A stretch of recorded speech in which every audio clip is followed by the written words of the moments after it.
Imagine you've just touched down at London Heathrow.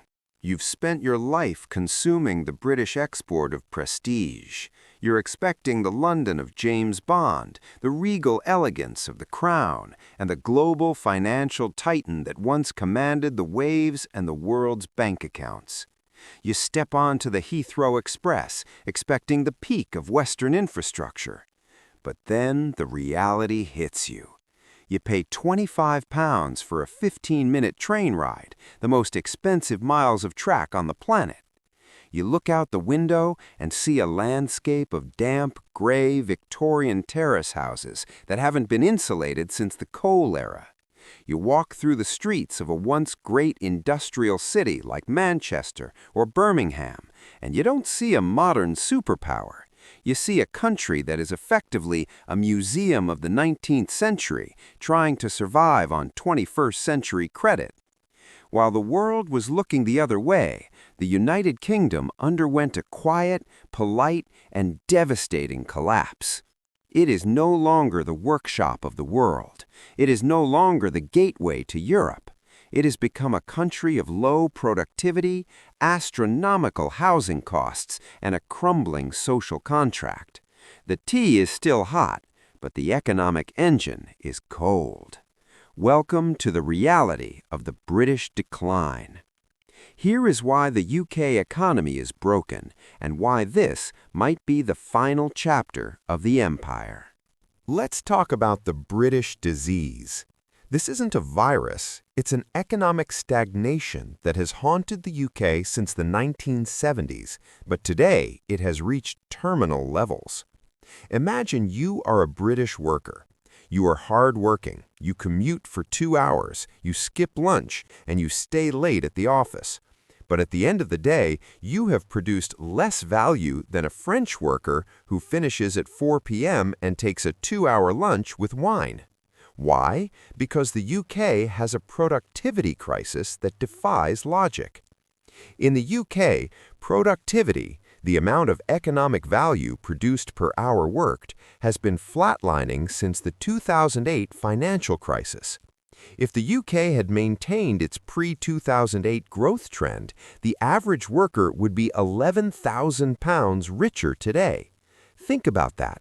You are paying a stagnation tax of £11,000 every single year because your country stopped innovating. Why is this happening? Because British companies have stopped investing in stuff. Instead of buying new robots, AI, or modern machinery, they simply hire more low-wage workers.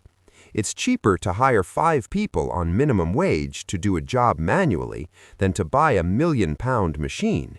This has turned the UK into a low-wage, low-skill trap. We aren't building the future, we are managing the decay of the past. When you walk into a British office, you see software from 2005, management structures from 1980, and an infrastructure that belongs in a history book. The UK is currently a country that works hard but produces little.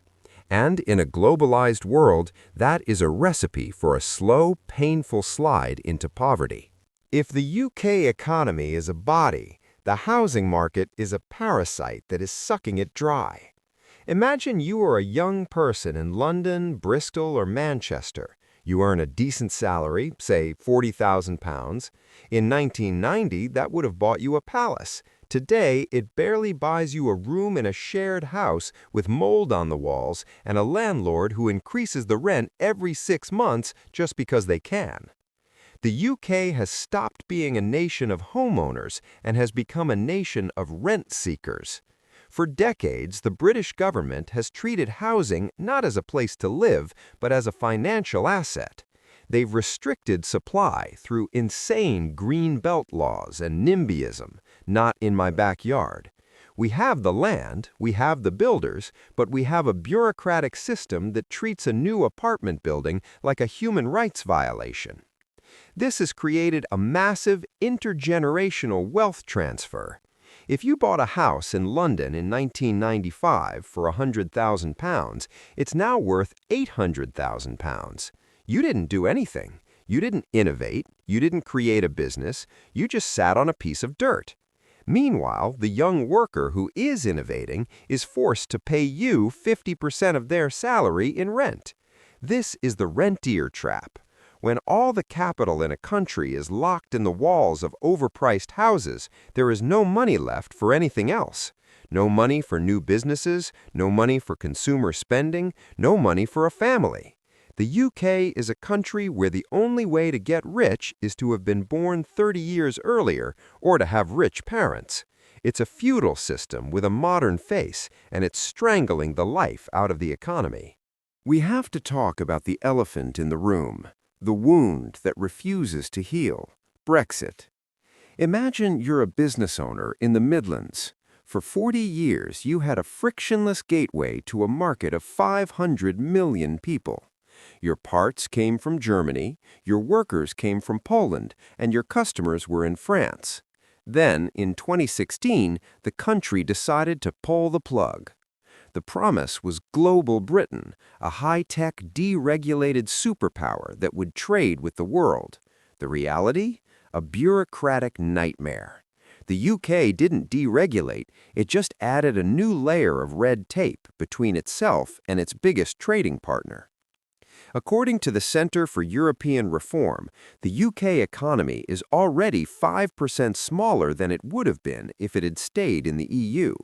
That's billions of pounds in lost investment, lost tax revenue, and lost opportunities. Investment in the UK has been flat since the referendum. Why would a global company build a factory in a country that is disconnected from its supply chains? Brexit wasn't just a political choice, it was an act of economic self-harm. It turned the UK into an island, not just geographically, but economically. We lost the passporting rights for our banks, we lost the freedom of movement for our talent, and we gained? What? The sovereignty to watch our neighbors grow while we stagnate? Brexit is the end of empire in real time, a nation that thought it was too big to fail, realizing it might be too small to matter. If there is one thing that defines the British identity more than the Queen or the Beatles, it is the National Health Service, NHS. It is more than a healthcare system, it is a national religion. Every Thursday during the pandemic, people stood on their doorsteps to clap for it. But behind the applause lies a brutal, heart-wrenching reality. The envy of the world is currently a systemic disaster. Imagine you are an 80-year-old woman in Cornwall. You've fallen and broken your hip. You call an ambulance. In any other wealthy nation, that ambulance arrives in 10 minutes. In the broken UK, you might wait 8, 10, or even 15 hours lying on a cold floor. When you finally get to the hospital, you don't get a bed. You spend 2 days on a plastic chair in a corridor because there is simply no room. The UK currently has one of the lowest numbers of hospital beds per capita in the developed world, fewer than Romania, fewer than Turkey, and far fewer than Germany. We have a waiting list of 7.6 million people. That is nearly 10% of the entire population waiting for surgery, scans, or consultations. Why is it failing? It's not just underfunding, it's the efficiency trap. The NHS is trying to run a 21st century medical miracle on a 1948 organizational structure. It is a giant, bureaucratic dinosaur that still relies on fax machines. Yes, in 2025, the NHS is one of the world's largest purchasers of fax paper. We have thousands of managers and diversity officers, but we are short 50,000 nurses and 10,000 doctors. The staff are burnt out, moving to Australia or Dubai, where they are actually paid a living wage. The UK is effectively a medical training camp for the rest of the world. We pay to train them, we break their spirits with 100-hour weeks, and then we watch them leave. The NHS isn't free anymore.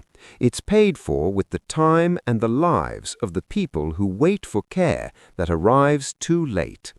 It's a national pride that has become a national tragedy.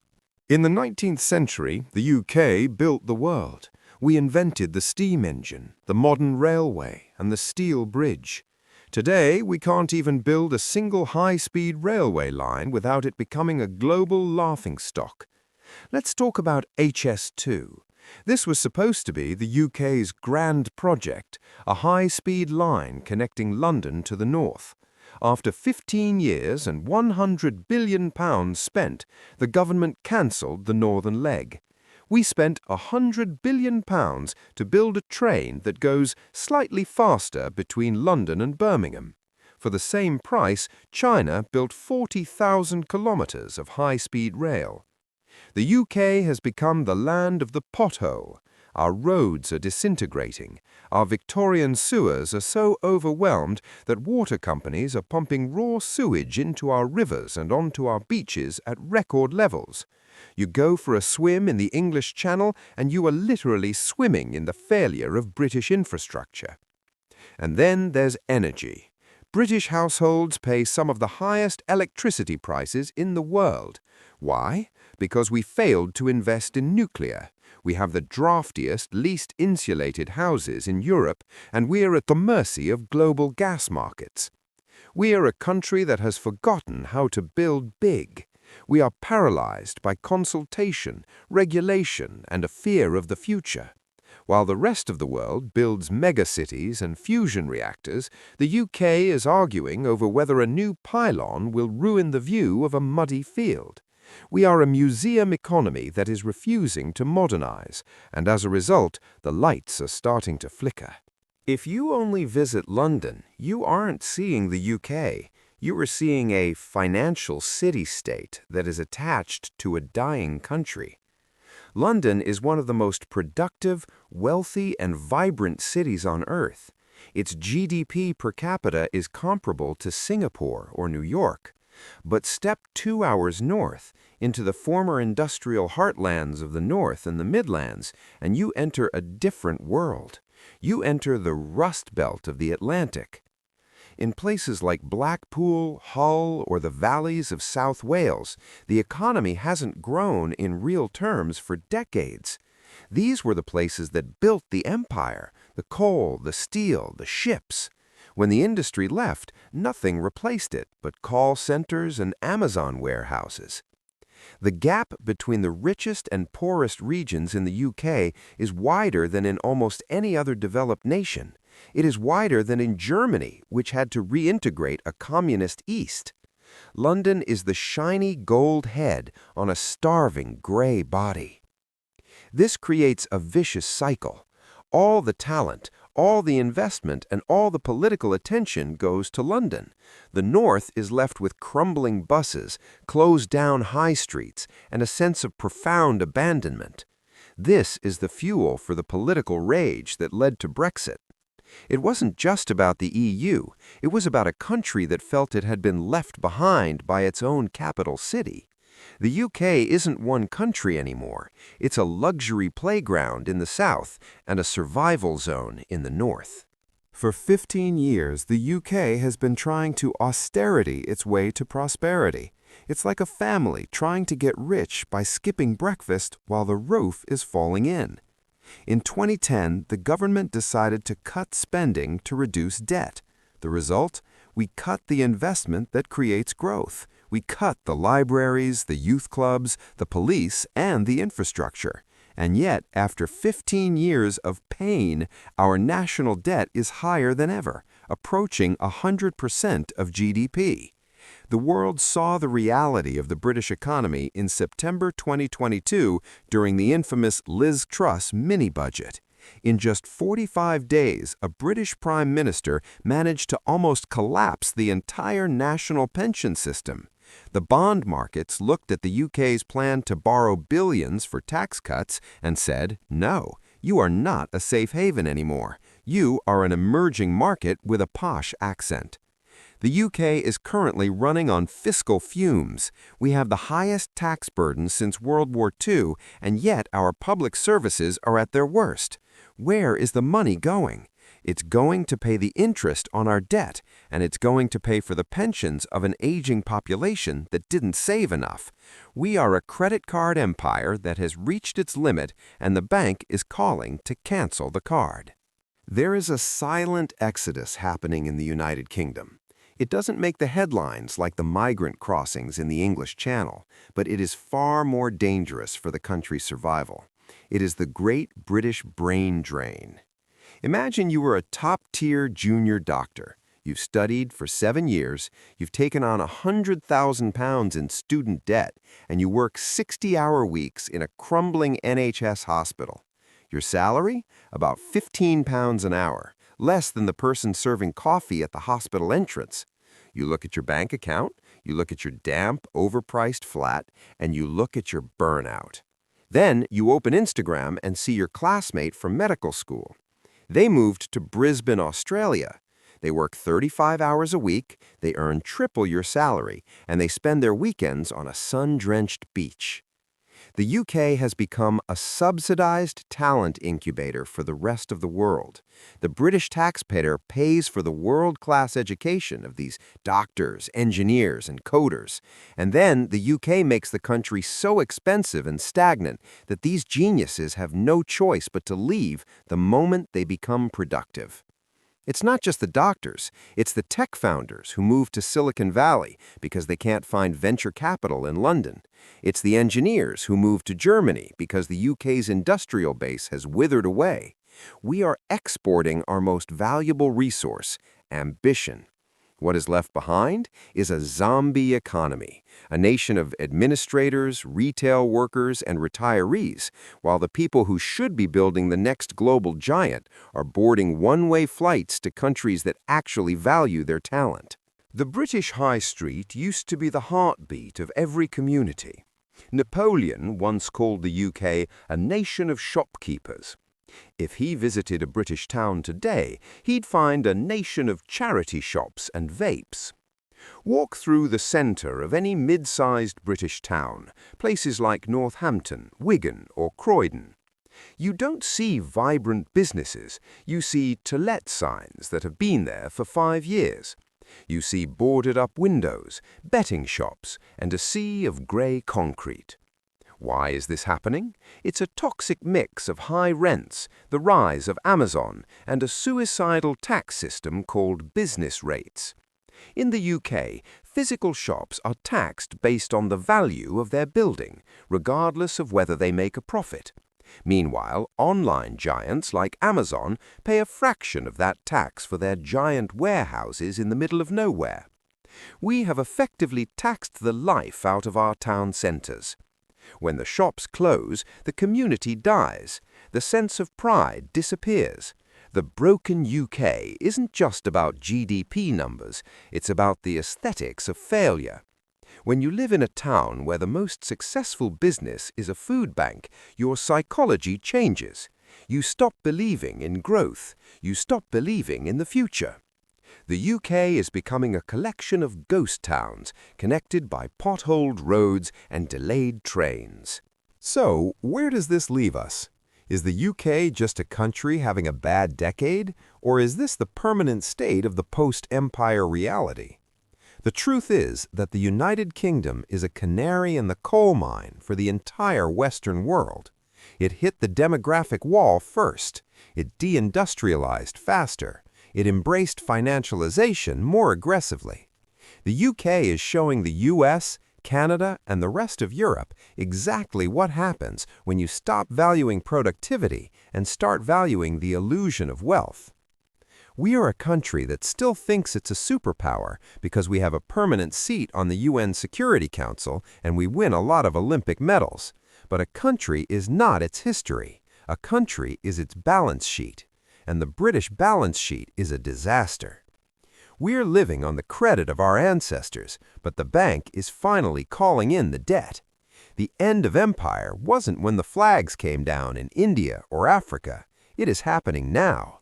It is the end of the empire of the British middle class. It is the end of the dream that each generation will live better than the last. The postcards of London are still beautiful. The changing of the guard still happens every morning, but don't let the ceremony fool you. The UK is poorer than you think, and it is a warning for everyone else. If you stop building, if you stop innovating, and if you let your housing market become a parasite, your empire will end too. Not with a bang, but with a delayed sign on a train platform. If you're watching this from a country that still has a growing economy, look at the UK and take notes. This is the trap, and once you're in it, it's almost impossible to get out. Before we go, tell me in the comments, is the UK doomed, or can a new industrial revolution save it? And if you want to see who's next to hit the wall, watch our upcoming video on the death of the German engine. Hit that subscribe button.